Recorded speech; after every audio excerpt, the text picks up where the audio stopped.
আমি যখন ছোট ছিলাম তখন আপা রুমে আমায় থাকতে দিত। আপা আমায় প্রতি রাতে গল্প শোনাত, কিন্তু আমার বয়স যখন 14 তখন আমি ক্লাস 10-এ পড়তাম। তারপর থেকে আমার আপা আমায় তার রুমে থাকতে দিত না। আপা বলতো, তোর এখন বয়স হয়েছে, তুই তোর রুমে ঘুমা।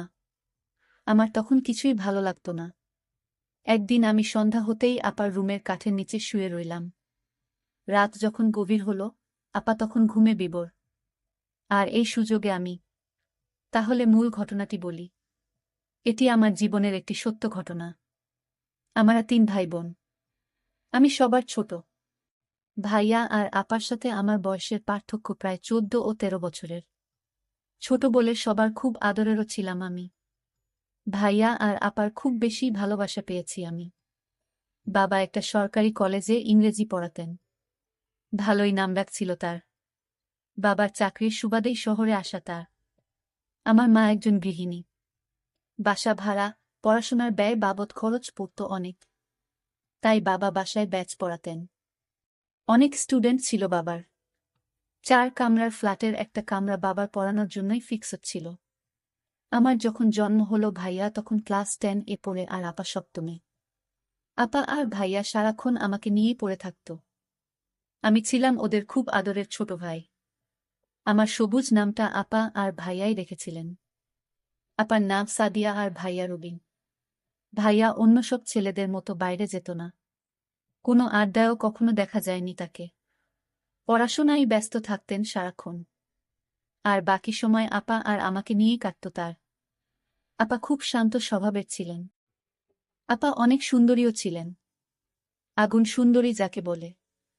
আপাকে যে কোনো ছেলে দেখলে বিয়ে করতে চাইবে চোখ বুজে। বাবার মতো হয়েছিলেন। বাবার উচ্চতা, গায়ের রং, চেহারা সব আপার মধ্যে ছিল। ভাইয়ার মতো আপাও পড়াশোনায় ভালো ছিলেন। আমার আম্মা খুব সাধারণ একজন মানুষ। নিরেট ভালো মানুষও বটে। তার সন্তান আর সংসার নিয়েই তিনি পড়ে থাকতেন। আমি আর ভাইয়া বাবার হাইট ছাড়া বাকি সব দিক আম্মাকে নকল করে এসেছিলাম। আম্মার গায়ের রং কিছুটা চাপা ছিল। আমাদেরও তাই। বাবা ছিলেন প্রচণ্ড রাগী, গম্ভীর আর চুপচাপ একজন মানুষ। বাবাকে খুব কমই হাসতে দেখেছি আমি। ভাইয়া আমি বাবাকে অনেক ভয় পেতাম। তবে আপা বাবাকে ভয় পেতেন বলে মনে হতো না। বাবা আসলে আপাকে অনেক বেশি ভালোবাসতেন। আপা ছিল বাবার গল্প করার সঙ্গী। আপা বাবাকে রোজ সকালে খবরের কাগজ পড়ে শোনাতেন। বিভিন্ন খবর নিয়ে আলোচনাও করতেন দুজন। আমি আর ভাইয়া বাবার চোখ এড়িয়ে চলতে পারলে বাঁচতাম। তবে আম্মা আর বাবার মধ্যে খুব মিল ছিল। বাবা এত রাগী হওয়া সত্ত্বেও কখনো আম্মার সাথে উঁচু স্বরে কথা বলেননি। বাবা কোনো কাজ করার আগে আম্মাকে জিজ্ঞেস করতেন, রুনা তুমি কি বলো? এটা করলে ভালো হবে তো? আম্মা বলতেন, তুমি যা ভালো বোঝো তাই করো। আহা তোমার কি মতো? আর আপা যখন একটু বড় হলেন আম্মা বাবা দুজনই আপার সাথে পরামর্শ করতেন। আপা খুব বুদ্ধিমতী ছিলেন ছোট থেকেই। আমার বয়স যখন 8 বছর পেরোলে আম্মা অসুস্থ হয়ে পড়লেন। পর 2 বার অপারেশন করা হয়। আমার দায়িত্ব এসে পড়ে আপার উপর। সে বছর আপার আর স্কুলে যাওয়া হয়নি। 1 বছর গেপ হয়ে যায় আপার। মা অপারেশন এর রোগী, তার উপর আরও নানা জটিলতায় বেড রেস্ট এ যেতে হলো তাকে। আপা তখন এক হাতে সব সামলাতেন। দাদাবাড়ির দিকে কেউ ছিল না। দাদা দাদি বেঁচে নেই আর বাবা একমাত্র সন্তান ছিলেন তাদের। আর নানু নিজেই অনেক অসুস্থ। অগত্যা আপাই আমার দেখাশোনা, মায়ের দেখাশোনা করতেন। বাবা একটা কাজের মহিলা রাখলেন, রান্না বাড়া আর বাকি কাজ করার জন্য। আমার খাওয়া, ঘুম, গোসল সব আপার দায়িত্বে ছিলে। মাকেও দেখতে হতো। তখন থেকেই আপার সাথে আমার গভীরতা আরও বাড়ল। রাতে আপার সাথে আমি ঘুমাতাম, আপা আমাকে বিভিন্ন গল্প শোনাত, আর আমি গল্প শুনতে শুনতে ঘুমিয়ে যেতাম। আপার হাতে ছাড়া ভাত খেতাম না। সারাক্ষণ আপার সাথেই থাকতাম। আপা আমার বিন্দুমাত্র অযত্ন করেনি। মায়ের পুরোপুরি সুস্থ হতে 1.5 বছর লেগেছিল। আমি ততদিনে আপার ভক্ত হয়ে গেছি। আপাকে ছাড়া ঘুম, খাওয়া দাওয়া, গোসল কিছুই হতো না আমার। মা সুস্থ হওয়ার পরও আমি আর মায়ের সাথে ঘুমাতে যাইনি। আপা স্কুলে চলে গেলে বারান্দায় দাঁড়িয়ে থাকতাম। কখন আপা আসবে সে অপেক্ষায়। মা আমাকে গোসলের জন্য নিতে পারতেন না। মায়ের হাতে খেতামও না। মাঝে মাঝে ভাইয়া বুঝিয়ে খাওয়াতেন। মায়ের অসুস্থতা মায়ের সাথে আমার দূরত্ব বাড়িয়ে দিয়েছিল অনেকটা। আপাও আমাকে ছাড়া বেশিক্ষণ থাকতে পারতেন না। স্কুল ছাড়া কোথাও যেতেনও না। আমাকে ছাড়া আপা কোনোদিন খেত না। আমি না ঘুমালে আপাও ঘুমাতো না। আমার মাথার চুলগুলো ছোটবেলা থেকেই সুন্দর ছিল। আপা খুব যত্ন করতেন আমার চুলের। আমাকে খাওয়ানো শেষ করে তবে আপা খেতেন। আপা তার হাত খরচ আর টিফিনের টাকা জমিয়ে রাখতেন।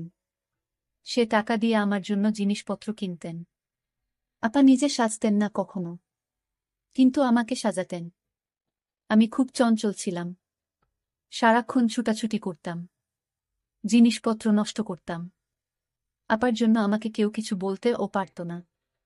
আপা পাশে না থাকলে ঘুমাতাম না বলে আপা আমাকে ঘুম পাড়িয়ে রাত জেগে পড়তেন। আমাকে আপা রোজ একটা করে গল্প বলতেন। বলতেই হতো। তা না হলে জেদ ধরতাম ঘুমাবো না। আপার কাছে রোজ আবদার করতাম যতীন্দ্রমোহন বাগচির কাজলা দিদি কবিতা শোনানোর জন্য। কেন জানি খুব ভালো লাগত। আবার কষ্ট হতো। বাবাকে ভয়টা খুব বেশিই পেতাম। বাবা যখন ছাত্রদের পড়াতেন তখন দরজার পাশে গিয়ে দাঁড়িয়ে থাকতাম। কখনো বাবার সাথে চোখাচোখি হয়ে গেলে দিতাম ভু করে দৌড়। পড়াশোনার হাতেখড়ি আপার হাতেই। একটু যখন বড় হলাম, স্কুলে ভর্তি হলাম, বাবা মাঝে মাঝে বলতেন তার কাছে বই খাতা নিয়ে যেতে। বাবা তার কাছে যেতে বললেই পেটে ব্যথার অজুহাতে শুয়ে থাকতাম। সেটাতে অনেক সময় কাজ হতো না। বাবা যখন পড়া ধরতেন আমার জানা পড়াগুলোও ভুলে যেতাম। আর ভ্যা ভ্যা করে কেঁদে দিতাম। আপা ছুটে এসে বাবাকে বলতেন, তুমি আবার ওকে বকেছ? বাবা বলতেন, আমি তো কিছুই বলিনি। ও এমনিতেই কাঁদছে। আপা আমাকে সেখান থেকে উঠিয়ে নিয়ে যেতেন আর বাবাকে বলতেন, থাক, তোমার আর ওকে পড়িয়ে কাজ নেই। যেদিন উক্ত ঘটনা ঘটত সেদিন রাতে আর ডাইনিং টেবিলে খেতে যেতাম না। ঘুমের ভান ধরে শুয়ে থাকতাম। আপা তখন রুমে এসে আমাকে শুনিয়ে শুনিয়ে বলতেন, আজকে ডাইনি বুড়ির নতুন একটা গল্প বলবো ভেবেছিলাম। কি আর করা, সবুজ তো ঘুমিয়ে গেছে। আমি তৎক্ষণাৎ উঠে বসে বলতাম, আপা বলো গল্পটা। আমি ঘুমাইনি। আমার কাণ্ড দেখে আপা হেসে গড়াগড়ি খেতেন। বাবা বা আম্মা কেউই কখনো আপার কথার বাইরে যায়নি। বাবা দেখতাম সব সিদ্ধান্ত নেওয়ার আগে আপার সাথে আলোচনা করতেন। আম্মাও তাই। আমি মোটেও আপা আর ভাইয়ার মতো হইনি। পড়াশোনার কাজ দিয়েও যেতাম না। সারাক্ষণ দুষ্টুমিতে ব্যস্ত ছিলাম। আপা টুকটাক পড়াতেন। একটু পরেই উঠে যেতাম। বই ছিঁড়ে কুটি কুটি করা ছিল আমার একটা অভ্যাস। পড়ার চেয়ে বেশি বইই ছিঁড়েছি আমি। ভাইয়া ততদিনে মেডিকেল এ চান্স পেয়ে চলে গেছেন অন্য শহরে। আপা বাবার কলেজেই পড়তেন। আমাদের বাসা থেকে খুব একটা দূরে ছিল না কলেজ। আমি বিকেলে বন্ধুদের সাথে গল্প করে বাড়িতে এসে দেখলাম আপা, আম্মা, বাবা সবাই চুপচাপ। বাবা প্রচণ্ড রেগে আছেন, বোঝাই যাচ্ছে।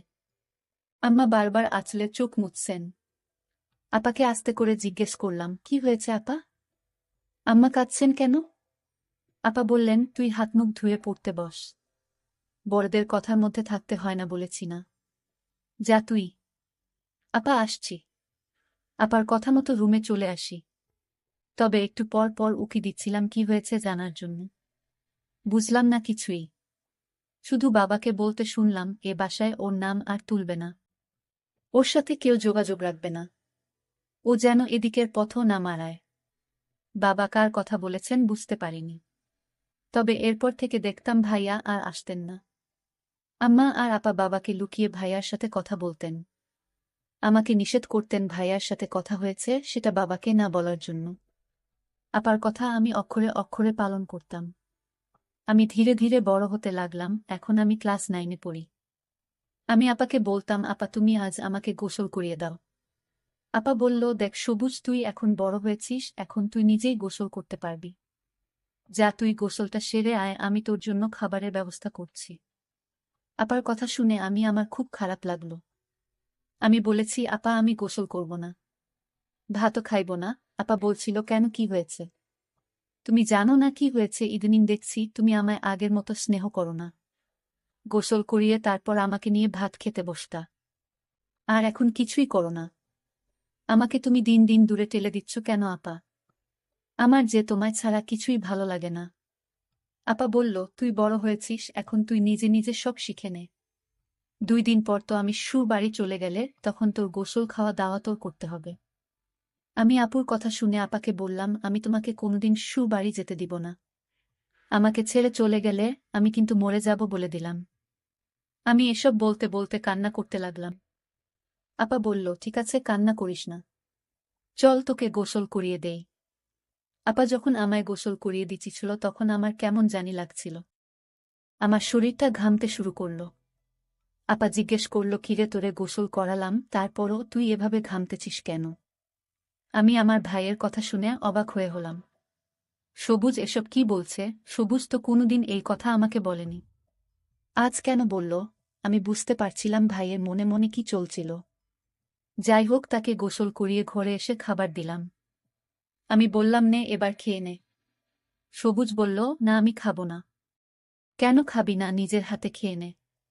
আমি বললাম, আপা তুমি তোমার হাত দিয়ে ভাত খাইয়ে দাও। তোমার হাতে ছাড়া ভাত না খেলে আমার পেট ভরে না আপা। আমি আপার সাথে ঘনিষ্ঠ হতে লাগলাম। আর একটা সুযোগ খুঁজতেছিলাম, কিভাবে পাওয়া যায়।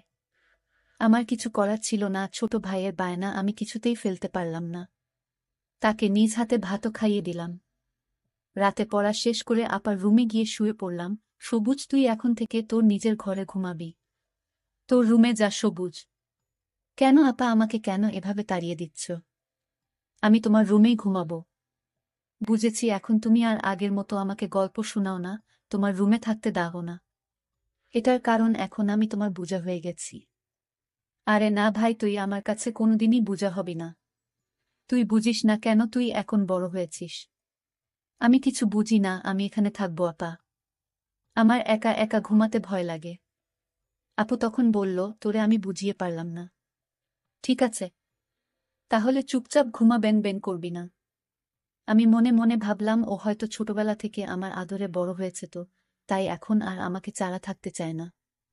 কিন্তু আমার এই ধারণা সম্পূর্ণ ভুল ছিল। আমার ভাই যে দিন দিন এত দুষ্ট হয়ে যাবে তা আমি ভাবতেই পারি না। আমি একদিন সবুজকে দেখলাম স্কুলে একটা মেয়ের সাথে গল্প করছে। আমি ভাবলাম, এই বয়সেই ভাইটা মেয়েদেরকে নিয়ে গল্প করে। সবুজ যখন বাড়িতে ফিরল, আমি তাকে জিজ্ঞেস করলাম, তুই মেয়েদের সাথে গল্প করিস কেন? সে বলল, আপা আমি একটা অঙ্ক বুঝি নাই, আর তাই আমার বান্ধবীদের কাছ থেকে অঙ্কটা বুঝে নিলাম। সবুজ আমার সাথে কতটা মিথ্যা বলেছে। আমি আজ তাকে বললাম, সবুজ, আজ থেকে আমার রুমে তোর থাকা বন্ধ। কারণ ইদানিং দেখছি তুই কেমন জানি হয়ে গেছিস। তোর নজর ভালো না, আমার রুমে থাকতে পারবি না। তখন সে আমার সাথে রাগ দেখিয়ে বলল, ঠিক আছে ঠিক আছে, আমি তোমার রুমে আর থাকব না আমি। কিন্তু সবুজ তা মুখেই রাগ দেখিয়ে বলেছিল, কিন্তু রাতে সে আমি শোয়ার আগেই কাঠের তলে লুকিয়ে পড়ল। এটা আমি কিছুতেই জানতাম না। আমি সবুজকে খুঁজতে লাগলাম, সবুজ তুই কই গেলি? সবুজের রুমে গিয়ে দেখলাম সবুজ নেই। সবুজ তো আমার ঘরের কাঠের নিচে শুয়ে রইল। তা আমি দেখিনি। আমি মাকে জিজ্ঞেস করলাম, মা সবুজ কোথায়? মা বলল, সবুজ তো আজ তো বলে গেল তোর ফুফুর বাড়িতে যাবে, আজ আসবে না। আমি মনে করলাম সবুজ কি আমার সাথে রাগ করে চলে গেল। কিন্তু বন্ধুরা, সবুজ যায়নি। সবুজ আমার রুমে কাঠের নিচে শুয়ে আছে। কেন শুয়ে রইল তা জানতে পারবেন, এবং আমার সাথে কি করতে চায়। মার কথা শুনে আমি ভাবলাম হয়তো সবুজ তার ফুফুর বাসায় চলে গেছে, আর তাই আমিও নিশ্চিন্তে ঘুমিয়ে পড়লাম। আমি যখন ঘুমিয়ে পড়লাম তখন সবুজ কাঠের তল থেকে ধীরে ধীরে আমার কাঠে বসল। সবুজ দেখল আমি ঘুমে বিভোর হয়ে রয়েছি। সবুজ তখন ধীরে ধীরে আমার কাঠে বসল, তারপর আমার পাশে শুয়ে পড়ল। ঠিক তখনই সুকেশের উপর থেকে বিড়াল লাফ দিয়ে টেবিলে পড়তেই একটা শব্দ হল। শব্দটা শুনে আপা লাফ দিয়ে উঠে এবং ভয় পেয়ে যায়।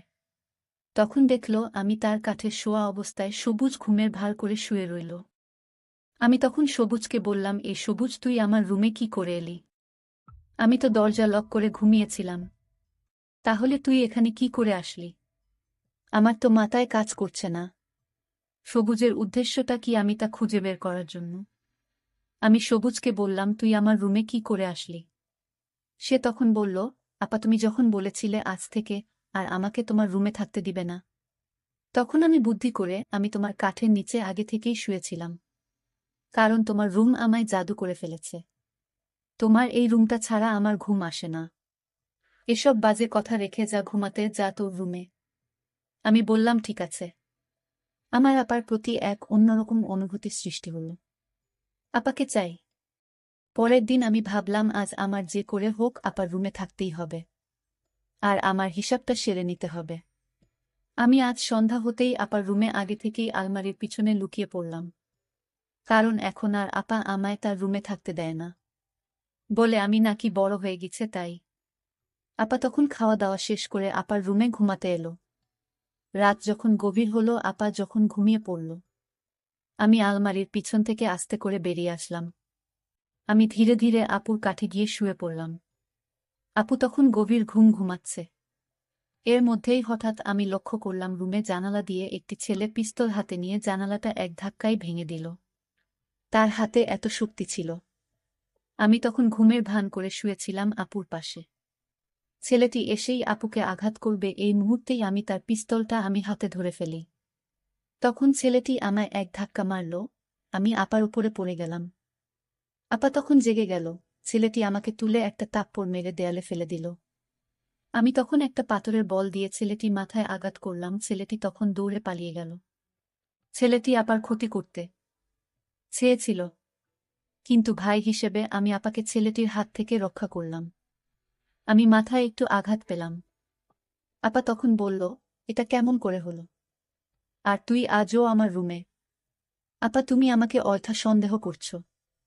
আমি তোমার ঘরে কেন থাকতে চাইতাম জানো? তোমাকে পাহারা দেওয়ার জন্য। আর তুমি আমায় ভুল বুঝতে, কিন্তু আমি জানতাম তোমার উপর এমন হামলা হবে। আর তাই তোমাকে রক্ষা করতে তুমি জায়গা না দেওয়া সত্ত্বেও আমি লুকিয়ে তোমার রুমে থাকতাম। তার একটাই কারণ, আমি তোমার ক্ষতি হতে দিব না। তোমার যদি আজ কিছু একটা হয়ে যেত তাহলে আমিও মরে যেতাম। কারণ মায়ের আদর দিয়ে তুমি আমায় বড় করে তুলেছে। আমি তোমাকে ছাড়া কেমন করে থাকি? আপা তখন আমাকে জড়িয়ে ধরে কান্না শুরু করল আর বলতে লাগলো, তুই আমায় এত ভালোবাসিস, আজ তোর নিজের জীবন বাজি রেখে নিজের বোনকে বাঁচাইলি। আমি হাও মাও করে কান্না করে বললাম, আপা আমি তোকে কিছুতেই হারাতে দিব না। যেদিন ওই ছেলেটি আমাকে হুমকি দিয়ে বলেছিল তোর বোনকে বিয়ের প্রস্তাব দিয়েছিলাম, আর তাই তোর বোন আমাকে থাপ্পড় মেরেছিল, এর প্রতিশোধ আমি তোর বাড়িতে গিয়েই নিব। আর তখন থেকেই আমি তোমার রুমে থাকতে চেয়েছি, কারণ আমি জানতাম ওই ছেলেটি যে কোনো সময় রুমে এসে তোমার ক্ষতি করতে পারে। আর তাই তোমাকে পাহারা দেওয়ার জন্যই আমি তোমার রুমে তোমার বিনা অনুমতিতে থাকতে চেয়েছি। আপা গর্ব বলল, প্রতিটা ঘরে ঘরে যেন তোর মতো ভাইয়ের জন্ম হয়। বন্ধুরা, আজকের গল্পটি কেমন লাগলো তা অবশ্যই কমেন্ট করে জানাবেন। আর এরকম নতুন নতুন ভিডিও পেতে আমার চ্যানেলটি সাবস্ক্রাইব করে পাশে থাকবেন। ধন্যবাদ।